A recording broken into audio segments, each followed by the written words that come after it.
শবে বরাতের রাতে যে নারী 3টি আমল করবে ওই নারীর কপাল খুলে যাবে। কেননা শবে বরাতের রাত হচ্ছে এমন একটি রাত, এ রাতে আল্লাহ তাআলা অসংখ্য অগণিত মানুষের গুনাহ খাতাগুলো ক্ষমা করে দেন। আল্লাহ তাআলা নিজে বলে দিয়েছেন, সুনান ইবনে মাজার 1390 নম্বর হাদিস, নবীজি সাল্লাল্লাহু আলাইহি ওয়াসাল্লাম জানিয়ে দিয়েছেন, ইন্নাল্লাহা লা ইয়াত্তালিউ ফি লাইলাতিন নিসফি মিন শাবান ফায়াগফিরু লিজামিই খালকি ইল্লা লিমুশরিকিন আও মুশাহিন।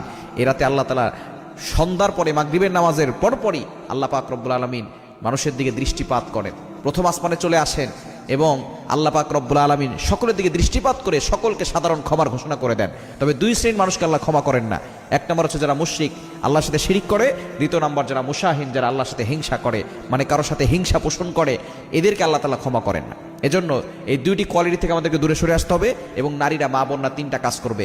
এক নম্বর হচ্ছে আপনি আপনার প্রয়োজনীয় নামাজগুলো পড়বেন। প্রয়োজনীয় যে জিনিসগুলো আছে, সলাতুল হাজত আপনি